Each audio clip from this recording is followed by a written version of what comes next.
Last evening, there was a meeting that was called for the San Lorenzo Valley Water District, and it was called because there was a need by the ratepayers to stop the actions that were being taken by the board.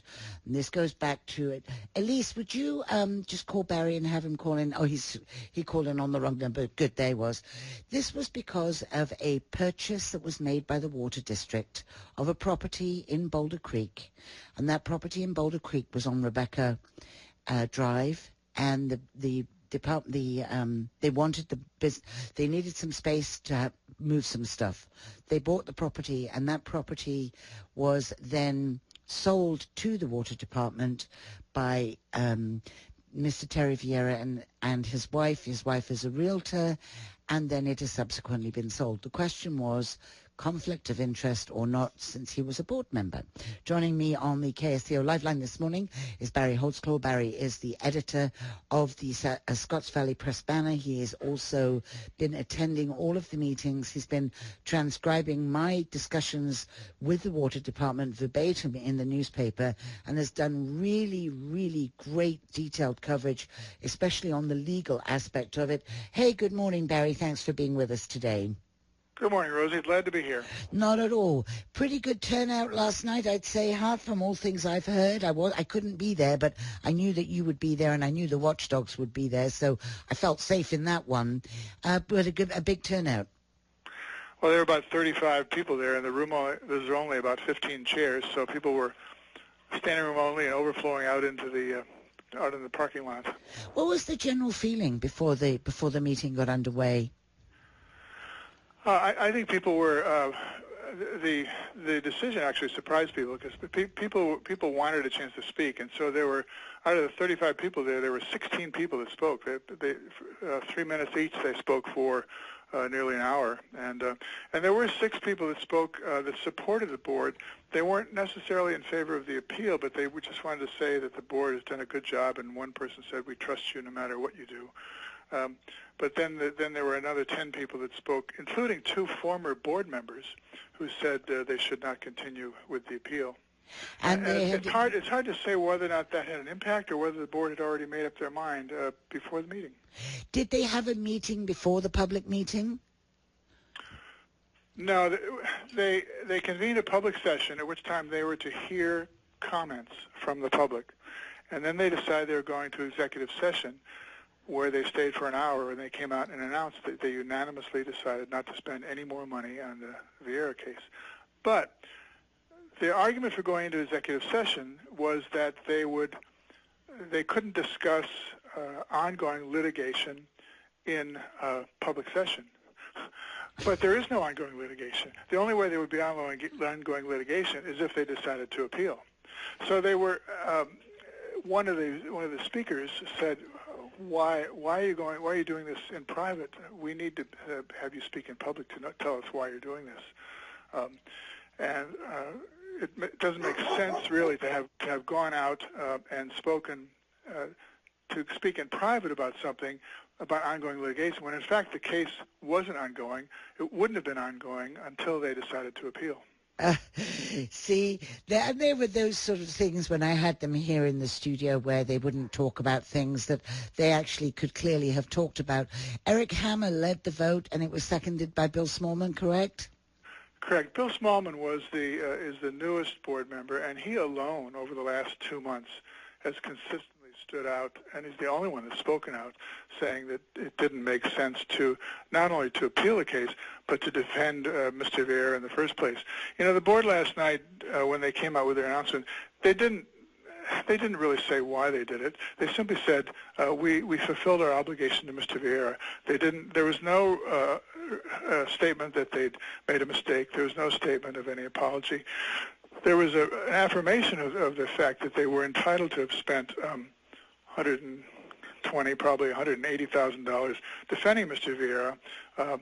They said that the judge had ruled, and that because the judge has ruled, they no longer had an obligation. But they could have said that in January. If they could have said the exact words they said last night in January and saved ratepayers about $100,000. Yeah, well, they didn't, and that still burns me, I have to say, as one of those ratepayers, Barry. Now, is that, am I correct in saying, I was reading from your website this morning, that Mr. Vieira wrote to the water board directors and said, I want you to pay my fees, and this is the first time we heard that was last night?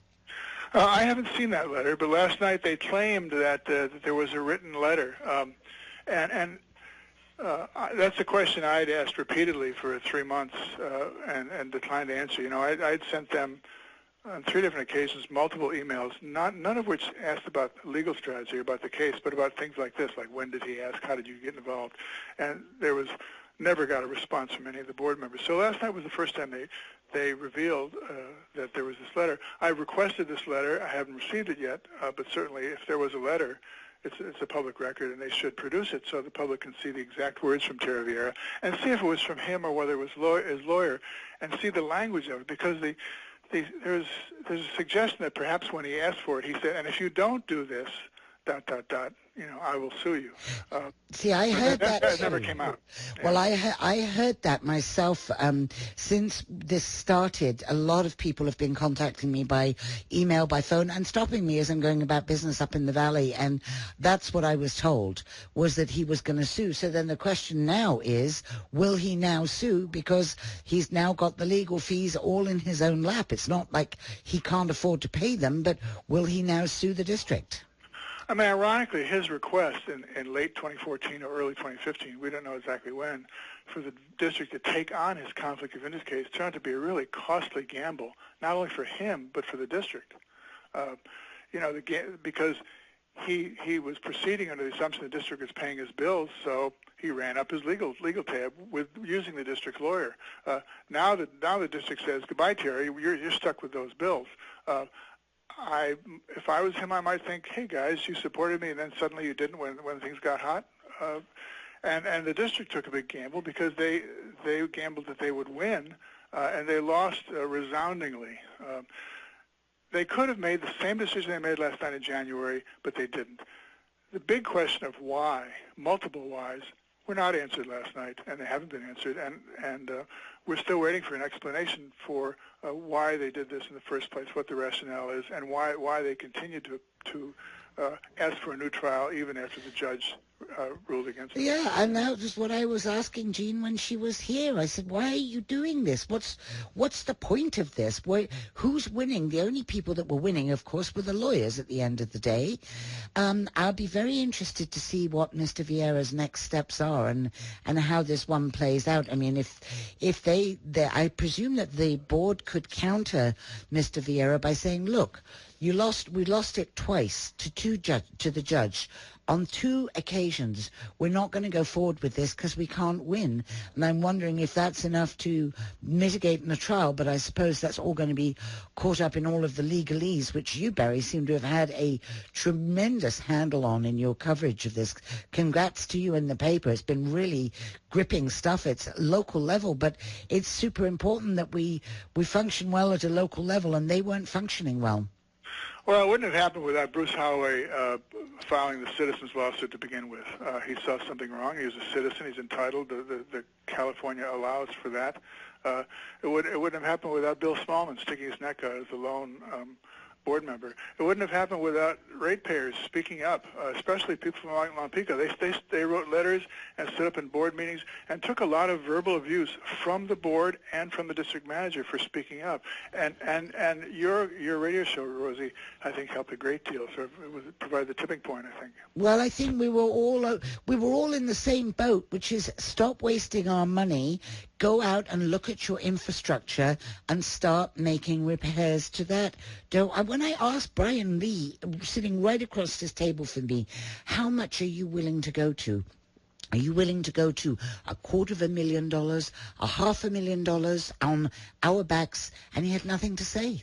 What's to say? They'd said that, yes, they were going to go forward, and now all of a sudden they decided to change their minds. I voted for Bill Smallman, and I tell you what, I'm really glad I did.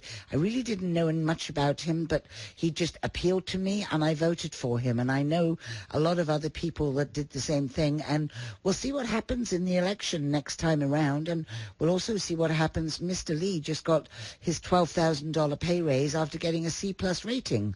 I'd like to have a C-plus rating and get a $12,000 raise.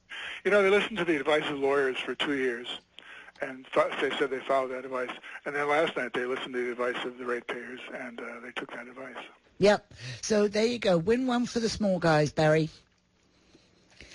And there are still many things unresolved, as we don't know the whys. And Hines may no longer be the lawyer. They're reviewing the legal counsel, and there are 5 finalists for a new legal counsel for the board, and the Hines law firm is not one of them. So it's quite possible that Hines may not be the attorney, and if Vera intends to sue, they may have their former attorneys being on the other side of the table. Interesting turnaround.